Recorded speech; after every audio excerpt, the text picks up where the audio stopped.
Hello दोस्तों, स्वागत है आप सभी का त्रिपाठी सोशियोलॉजी चैनल में। तो मैंने कल आप लोग को सेकेंड वेब फेमिनिज़म का वीडियो दे दिया था और मैं थर्ड वेब फेमिनिज़म का वीडियो आप लोग को दूंगी। लेकिन उसके पहले मैं कार्ल मार्क्स का डायलेक्टिकल मैटेरियलिज्म जो है उस पर भी मैंने वीडियो दिया है, लेकिन उस पर मैं सिर्फ बताई हूँ आप लोग को और मैप के जरिए उसको समझाई हूँ। लेकिन आज इस वीडियो में मैं आप लोग को कार्ल मार्क्स के नोट्स दे रही हूँ। आप लोग इसे कंप्लीट कर लीजिए। तो कार्ल मार्क्स का जो डायलेक्टिकल मैटेरियलिज्म है सिर्फ उसी का नोट्स दे रही हूँ मैं आप लोग को। हिस्टोरिकल मैटेरियलिज्म जो था उनका ऐतिहासिक भौतिकवाद, वो अभी नहीं दे रही हूँ। तो ये जो आज का वीडियो हमारा है उसमें आज हम कार्ल मार्क्स का डायलेक्टिकल मैटेरियलिज्म देखेंगे और कार्ल मार्क्स का बायोग्राफी देखेंगे। नेक्स्ट वीडियो में मैं आप लोग को हिस्टोरिकल दूंगी और ये नोट्स है हमारे डायलेक्टिकल मैटेरियलिज्म का। तो हम स्टार्ट करते हैं। तो सबसे पहले हम बायोग्राफी देखेंगे कार्ल मार्क्स का। तो हम देखते हैं, ये हमारा फर्स्ट यूनिट है, फर्स्ट पेपर, फर्स्ट कोर्स जो है अपना मॉडर्न सोशियोलॉजिकल थॉट, उसका पहला यूनिट है कार्ल मार्क्स। और कार्ल मार्क्स के तीन स्टेप्स हमें पढ़ने हैं। डायलेक्टिकल मैटेरियलिज्म पढ़ना है, हिस्टोरिकल मैटेरियलिज्म पढ़ना है, हिस्टोरिकल मैटेरियलिज्म पढ़ना है और कॉन्सेप्ट ऑफ एलिनेशन पढ़ना है। तो आज हम लोग डायलेक्टिकल मैटेरियलिज्म और बायोग्राफी इनका देखेंगे। तो हम देखते हैं कि यहाँ पे मेरे से गलत हो गया है, डायलेक्टिकल मैटेरियलिज्म डाल दिया जबकि मैंने कार्ल मार्क्स का बायोग्राफी यहाँ पे बताया है। तो हम देखते हैं कि कार्ल मार्क्स आधुनिक एवं वैज्ञानिक साम्यवाद तथा अधिकांश समाजवादी विचारधाराओं के सर्वमान्य जनक के रूप में इन्हें जाना जाता है। वैसे तो साम्यवाद की चर्चा अति प्राचीन है और मार्क्स के पहले Plato, Saint Simon, Fourier, Louis Blanc, Robert Owen आदि विद्वानों ने भी राष्ट्रीय संपत्ति के उचित वितरण तथा विभिन्न वर्गों में सहयोगी संबंध पर बल देते हुए समाज की नई व्यवस्था की योजना प्रस्तुत की थी।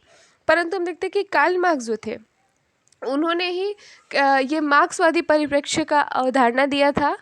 तो कार्ल मार्क्स का जन्म ट्रियर नगर के एक यहूदी परिवार में 5 मई 1818 ईस्वी को हुआ था। उनके पिता वकील थे और उन्होंने ईसाई धर्म अपना लिया था। इनके पिता वकील थे और उन्होंने ईसाई धर्म अपना लिया था। अपनी प्रारंभिक शिक्षा पूर्ण करके मार्क्स पहले तो बोन फिर बर्लिन विश्वविद्यालय के कानून विभाग में दाखिल हुए और उन्होंने अपना विषय कानून चुना था। लेकिन दर्शन शास्त्र और इतिहास में भी उनका बहुत अधिक रुचि था। मार्क्स की इच्छा बोन विश्वविद्यालय में प्रोफेसर बनने की थी, परंतु उसकी सुविधा न मिलने पर उन्होंने अप्रैल सन 1842 में राइनिस जाइटुंग नामक पत्रिका में काम करना शुरू किया और उसके संपादक भी बन गए। कौन से? राइनिस जाइटुंग नामक पत्रिका के संपादक बन गए 1842 में। अब देखते हैं कि सन 1847 में मार्क्स ने दर्शन शास्त्र की दरिद्रता, द पॉवर्टी ऑफ फिलॉसफी, जो मैंने उसमें अपने आगे के लेक्चर अगर आप लोग मेरे देखे होंगे तो आप लोग वैसे ही डायलेक्टिकल मैटेरियलिज्म आपको समझ में आ गया होगा। लेकिन इसमें मैं सिर्फ नोट्स का काम करूँगी, नोट्स दूंगी आप लोग को। तो हम देखते हैं कि हाँ, इनका जो द पॉवर्टी ऑफ फिलॉसफी थी उसकी रचना की और इसी रचना में पहली बार द्वंद्वात्मक डायलेक्टिकल मैटेरियलिज्म के बुनियादी सूत्र पेश किए गए। द पॉवर्टी ऑफ फिलॉसफी में ही डायलेक्टिकल मैटेरियलिज्म की बात की गई। 2 दिसंबर 1881 ईस्वी में उनकी पत्नी का देहांत हो गया और इससे उन्हें भारी सदमा पहुंचा और उनका स्वास्थ्य अब और भी चिंताजनक हो चला गया। फेफड़े की सूजन और पुरानी खांसी उनका पहले से बीमारी था, जिसकी चिकित्सा के लिए वो अल्जीरिया और दक्षिणी फ्रांस भी गए, लेकिन वहाँ भी उन्हें कोई लाभ नहीं हुआ। इसी बीच उन्हें एक और आघात लगा। उनकी सबसे बड़ी पुत्री जेनी की मृत्यु हो गई और उनकी हालत यहीं से तेजी से गिरती चली गई और 14 मार्च 1883 ईस्वी को मार्क्स ने इस संसार से विदा हो गए और 17 मार्च 1883 ईस्वी को शनिवार के दिन कार्ल मार्क्स के शव को लंदन के हाईगेट नामक कब्रिस्तान में दफना दिया गया। तो ये इनका बायोग्राफी हो गया। अब हम देखते हैं कि इनका जो डायलेक्टिकल मैटेरियलिज्म क्या था। वो तो अपने पीछे के वीडियो में मैंने बताया था कि इन्होंने जो डायलेक्टिकल मैटेरियलिज्म की बात जो ये करते थे वो हीगल से इन्होंने लिया था। लेकिन हीगल जो थे वो ये मानते थे कि पहले विचार आया और उसके बाद से दुनिया आई। वो ये आइडियाज़ को ज़्यादा पहले मानते थे और फिर वो बोलते हैं कि दुनिया आई, जबकि ये उसी चीज़ को थोड़ा सा सही करते हैं, वही उन्हीं का लेते हैं द हिस्ट्री और उसे सही करके ये कहते हैं कि पहले दुनिया आई, लोग आए और फिर उसके बाद विचार आया। तो उन्होंने हीगल के ही विचार को थोड़ा सा डिफरेंट कर दिया। तो हम देखते हैं कि डायलेक्टिकल मटेरियलिज्म क्या है। तो मार्क्स ने हीगल के द्वंद्वात्मक आत्मवाद को अस्वीकार करते हुए अपने दर्शन को द्वंद्वात्मक भौतिकवाद पर आधारित किया। उन्होंने आत्मवाद के विषय में बताया था, और जबकि इन्होंने भौतिकवाद मतलब द्वंद्वात्मक भौतिकवाद का, और उन्होंने हीगल ने द्वंद्वात्मक आत्मवाद कहा था। मार्क्स का दर्शन हीगल के दर्शन का एक विपरीत रूप है। द्वंद्वात्मक भौतिकवाद मार्क्सवाद चिंतन की सबसे महान सफलताओं में से एक है। इस प्रतिभापूर्ण खोज के कारण ही दर्शन शास्त्र पहली बार विज्ञान बन सका था।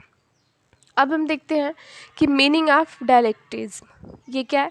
तो द्वंद्ववाद का अंग्रेजी रूपांतर डायलेक्टिज्म यूनानी शब्द डायलेगो से लिया गया है, जिसका अर्थ होता है बातचीत करना, तर्क वितर्क करना। प्राचीन काल में ऐसे दार्शनिक थे जिनका विश्वास था कि विचार में विरोध का प्रकट होना तथा विपरीत मतों को संघर्ष सत्य तक पहुंचाने का सबसे उत्तम उपाय है।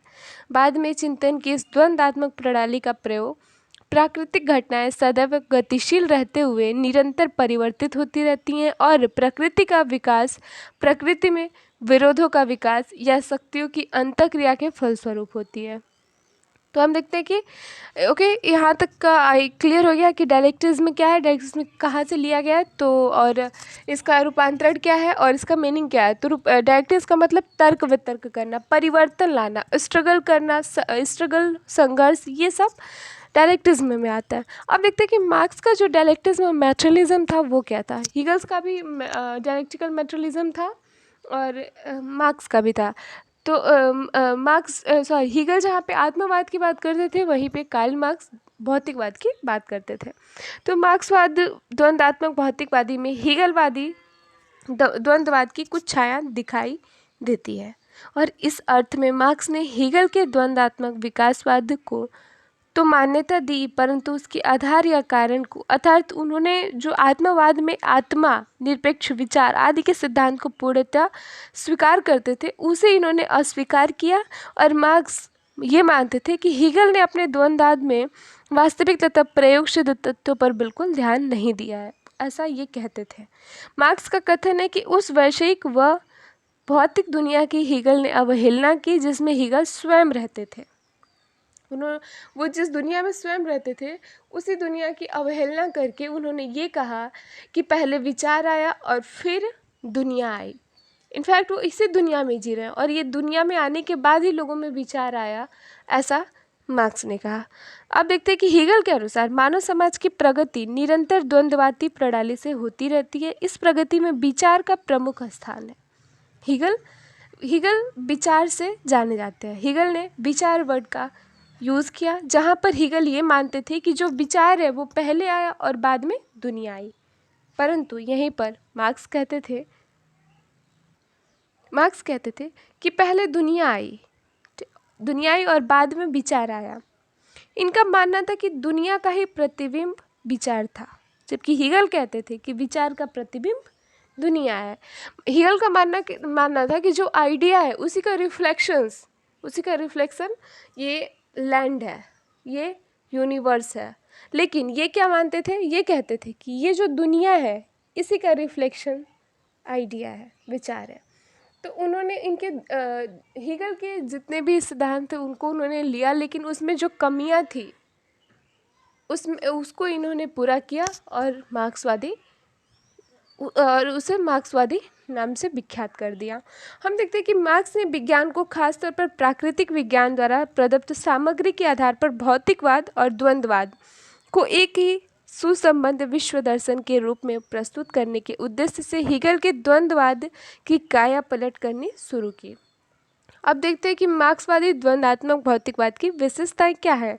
Characteristics of Marxism dialectical materialism. मार्क्सवादी द्वंद्वात्मक प्रणाली की आधारभूत विशेषताएं निम्नलिखित है। पहला है तत्वशास्त्र, मेटाफिजिक्स। तत्वशास्त्र का भी इन्होंने वर्णन किया था।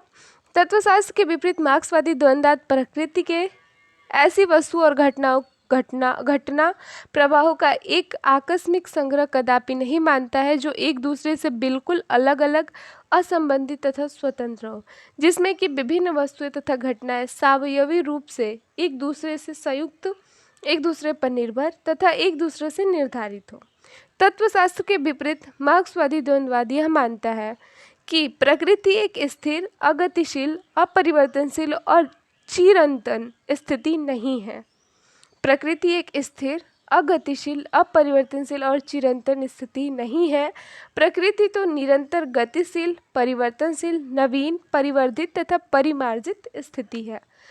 अब ये मानते हैं ये वो तत्वशास्त्र की बात करते थे हीगल, और उसी के विपरीत ये फिर कहते हैं कि द्वंद्ववाद के अनुसार समस्त वस्तुओं तथा प्रकृति की घटनाओं में आंतरिक विरोध स्वाभाविक होते हैं, क्योंकि इन सब का विलोमात्मक और अनुलोमात्मक पक्ष या वाद और प्रतिवाद, भूत और भविष्य, ये विनाश मुक्ता और प्रगतिशील, अर्थात विनाश और विकास दोनों ही पक्ष होते हैं। इन दोनों विरोधियों के बीच संघर्ष होता है, अर्थात पुराने और नए के बीच मरता हुआ एक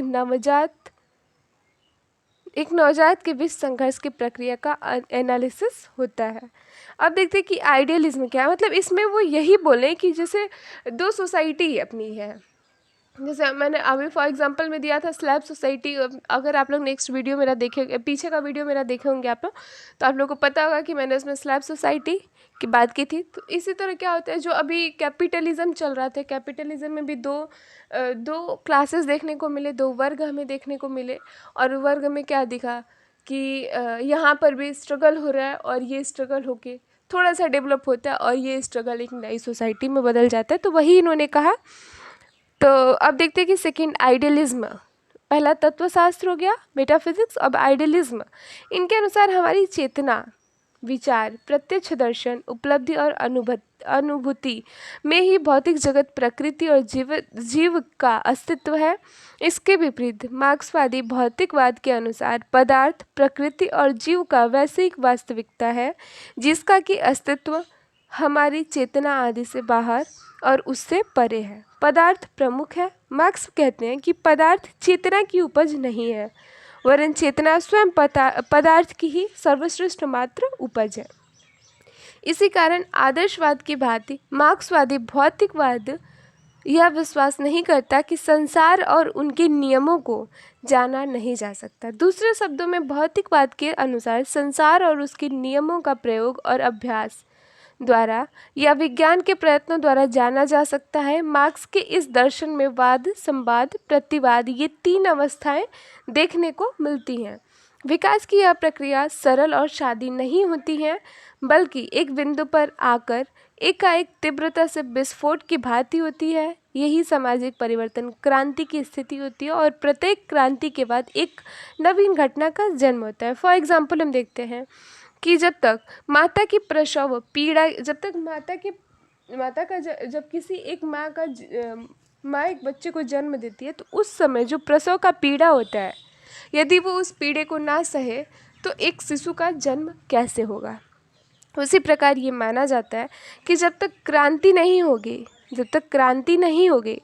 क्रांति परिवर्तन रूपी शिशु के जन्म के समय समाज रूपी माता की प्रसव पीड़ा है। मतलब जब तक समाज में क्रांति नहीं होगी, आंदोलन नहीं होगा, तब तक समाज विकास नहीं करेगा और एक नया स्टेज पर वो नहीं जाएगा। इस प्रकार प्रत्येक समाज और प्रत्येक समय में दो विरोधी शक्तियाँ, वाद और प्रतिवाद, क्रियाशील व गतिशील रहती हैं, और एक दूसरे के साथ ये तब तक द्वंद्वात्मक स्थिति में रहती है जब तक इससे एक तीसरी अवस्था, संवाद, न उत्पन्न हो जाए। तो ये इनका हो जाता है। हम देखते हैं कि इतिहास इसी बात का साक्षी है कि प्राचीन काल में गुलामों और उनके साधनों में परिवर्तन होता, और उनके मालिकों का मध्य युग में सामंतों और उनके अर्धदास किसानों, सरफेस का, तथा आधुनिक काल में पूंजीपति और श्रमिक वर्ग का स्पष्ट संघर्ष देखने को मिलता है। गुलामी प्रथा का उन्मूलन हुआ, सामंतवाद भी मिट गया, और आधुनिक युग की सामाजिक परिवर्तन की दिशा और मानव प्रयत्न के आधुनिक प्रमाणों से यह पूर्णतः आशा की जा सकती है कि पूंजीवाद भी एक दिन मिट जाएगा, और अंत में श्रमिकों द्वारा और श्रमिकों के लिए वर्ग विहीन तथा राज्यहीन समाज की स्थापना होगी। भविष्य की सामाजिक व्यवस्था समाजवादी होगी, और मार्क्स का दृढ़ विश्वास है कि यह अवस्था आकर ही रहेगी। कम्युनिज्म जो है वो आके रहेगा। ये मार्क्स का विश्वास था। वो ये मानते थे कि कम्युनिज़्म आएगा, कैपिटलिज़्म खुद अपने आप को डिस्ट्रॉय करेगा और कैपिटलिज़्म की जगह कम्युनिज़्म लेगा, जहाँ पे कोई क्लासेस नहीं होंगी, वहाँ पे कोई स्ट्रगल नहीं होगा। ये इनका विश्वास था।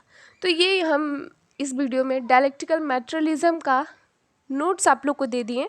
इसके बाद मैं आप लोग को हिस्टोरिकल मैटेरियलिज्म का नोट्स दूंगी और थर्ड वेव फेमिनिज्म क्या है ये भी मैं आप लोग को बताऊंगी। तो वो मैं सिर्फ समझा रही हूँ आप लोग को, नोट्स भी देती रहूँगी साथ में। तो कार्ल मार्क्स का डायलेक्टिकल हो गया, हिस्टोरिकल दूंगी और उसके बाद से कॉन्सेप्शंस इनका दे दूंगी, फिर इनका ख़त्म और उसके बाद हम ध्यान देंगे मार्क्स वेबर पे। मैं एक आप लोग को समझाने का भी कार्य करूंगी एक वीडियो में और एक वीडियो में नोट्स देने का कार्य करूंगी। अगर आप समझ लेंगे अच्छे से तो फिर कोई इशू नहीं होगा आप लोग को। आई थिंक ज़रूरत भी नहीं पड़ेगी नोट्स की, लेकिन मैंने बोला था आप लोग को सारे नोट्स देने के लिए, तो मैं आप लोग को नोट्स भी दूंगी। आप लोग बस समझने की कोशिश कीजिए। मैंने पूरी कोशिश की है समझाने की। अगर आप समझ लेंगे तो लिखना बहुत ही आसान है, वो लिखा सकता है। So thank you so much. Please मेरे वीडियो को लाइक किया कीजिए, आप लोग शेयर कीजिए, सब्सक्राइब कीजिए, बेल आइकन को दबाइए, कमेंट करते रहिए और जितना हो सके प्लीज़ इसे आप लोग शेयर कीजिए। So thank you so much guys, मुझे सपोर्ट करने के लिए, मेरी हेल्प करने के लिए। और रिक्वेस्ट है आप लोगों से, इसे शेयर कीजिए, प्लीज़ शेयर कीजिए इसे। Thank you so much.